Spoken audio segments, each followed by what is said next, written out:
श्री बाबू के हुकूमत में देवघर के मंदिर में दलितों का भी प्रवेश हो और उस दिन मैं खुद प्रवेश कराऊंगा। मैं देखता हूं कि ये पंडालों का क्या तांडव है। और उन्होंने जाके खुद दलित भाइयों को प्रवेश कराने का काम किया था। श्री बाबू को 2 मिनट नहीं लगा। जमींदारी उन्मूलन का एक्ट उन्होंने बिहार विधानसभा में पास कराने का काम किया और जमींदारों के चंगुल से छोटे काश्तकारों को मुक्त कराने का काम किया। ये श्री बाबू का व्यक्तित्व था। जनता कोई शतरंज की गोटी नहीं कि आप इधर से उधर करिएगा और बिहार का लोग मान जाएगा। मुझे पक्का भरोसा है कि लालू जी का अगर स्वास्थ्य ठीक है तो निश्चित रूप से जो इंडिया गठबंधन है बिहार में उनका खाता मोदी जी का नहीं खुलेगा, ये मुझे विश्वास है। मैंने यही देखा। अभी रास्ते में प्रमोद तिवारी जी पूछ रहे थे तो इनको भी मैं कहा कि जब श्री बाबू का मुख्यमंत्रित्व काल था तो Bihar was the best administrated state in the country. ये मैं नहीं कह रहा हूं, उस समय के तत्कालीन गृह मंत्री स्वर्गीय सरदार वल्लभ भाई पटेल ने मुख्यमंत्रियों के सम्मेलन में कहा था। और पहली पंचवर्षीय योजना, दूसरी पंचवर्षीय योजना में जब तक श्री बाबू मुख्यमंत्री रहे तो पब्लिक सेक्टर इन्वेस्टमेंट जितना बिहार में हुआ उस समय शायद किसी स्टेट में नहीं हुआ। चाहे वो बोकारो का स्टील का कारखाना हो, हटिया का कारखाना हो, बरौनी का कारखाना हो, या सिंचाई का काम हुआ हो, या एजुकेशन में जो जगजीवन बाबू के नाम पर इंस्टीट्यूट है, जायसवाल इंस्टीट्यूट है, एन सिन्हा इंस्टीट्यूट है, सभी क्षेत्रों में उन्होंने काम किया। और मुझे अच्छी तरह से याद है कि उस समय प्रायः नॉर्थ बिहार के सभी जिलों में चीनी मिल स्थापित हुआ और उनके रिजिम में अकेले बिहार शायद दूसरा राज्य था पूरे देश में जो 27% चीनी पैदा करता था। आज चीनी मिल सब बंद पड़े हैं। ऐसे कितने एग्जाम्पल होंगे।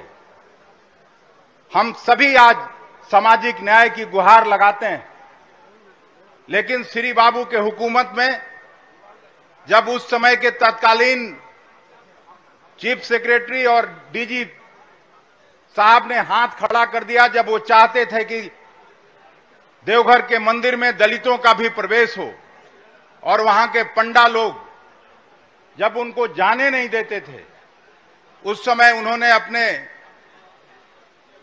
मुख्य सचिव को कहा कि मैं फला दिन आता हूं और उस दिन मैं खुद प्रवेश कराऊंगा। मैं देखता हूं कि ये पंडालों का क्या तांडव है। और उन्होंने जाके खुद दलित भाइयों को प्रवेश कराने का काम किया था। आप सभी जानते हैं, यहां से बहुसंख्यक लोग हम लोग बैठे हैं। अजीत शर्मा भी उस समय के बड़े जमींदार थे और जमींदारी ज्यादातर उनके बिरादरी के लोगों के हाथ में थी। लेकिन जब बिहार के हित का फैसला लेने की बारी थी तो श्री बाबू को 2 मिनट नहीं लगा। जमींदारी उन्मूलन का एक्ट उन्होंने बिहार विधानसभा में पास कराने का काम किया और जमींदारों के चंगुल से छोटे काश्तकारों को मुक्त कराने का काम किया। ये श्री बाबू का व्यक्तित्व था। एक और बड़ी घटना मुझे याद है कि जब बिहार का बंटवारा हो रहा था बंगाल से उड़ीसा से, उस समय बंगाल के जो बीसी राय साहब चीफ मिनिस्टर थे, उन्हीं के कद के या उनसे बड़े नेता थे। और नेहरू जी के प्रधानमंत्रित्व काल में नेहरू जी के सामने जब यही किशनगंज और चाईबासा को बंगाल लेने की जिद कर रहा था, उन्होंने सीमा आयोग के सामने कहा कि नेहरू जी, जनता कोई शतरंज की गोटी नहीं कि आप इधर से उधर करिएगा और बिहार का लोग मान जाएगा। और अंत में सीमा आयोग को उनकी बात माननी पड़ी और आज किशनगंज और चाईबासा अब तो चला गया झारखंड में, लेकिन उस समय बिहार का हिस्सा बना। तो ऐसा विजन था श्री बाबू में, ऐसी शक्ति थी उनमें कि पूरे बिहार के सब लोगों को लेके और एक साथ चलते थे। कभी भी जहां कहीं भी उनके हुकूमत में सांप्रदायिक उन्माद उन्होंने नहीं होने दिया और सांप्रदायिकता के खिलाफ हमेशा हर भाषण में, मैंने कम से कम 10 भाषण उनका पढ़ा है, विधानसभा और विधानसभा के बाहर। और आज जिस तरह का हुकूमत है, आज भी जब हम लोग यहां आ रहे थे तो किसी साथी ने फोन किया राजस्थान से, अशोक गहलोत साहब के बेटे के यहां ईडी का छापामारी हो गया, चुनाव वहां चल रहा है। किस तरह से आदरणीय लालू जी को, इनके पूरे परिवार को प्रताड़ित करने का काम हुआ, क्योंकि ये उनके सांप्रदायिक एजेंडा को बिहार में लागू नहीं होने देना चाहते थे। और मुझे पक्का भरोसा है कि लालू जी का अगर स्वास्थ्य ठीक है तो निश्चित रूप से जो इंडिया गठबंधन है, बिहार में उनका खाता मोदी जी का नहीं खुलेगा, ये मुझे विश्वास है, मैं जानता हूं। और नहीं, अभी जिंदाबाद तो, अरे हम इतना भाषण थोड़े देते हैं, भाषण भुला जाएंगे यार। हम अंत में आदरणीय लालू जी का और आदरणीय प्रमोद तिवारी जी का, अजय कपूर साहब का हृदय से आभार प्रकट करते हैं कि आप श्री बाबू के 136वीं जयंती समारोह में आए।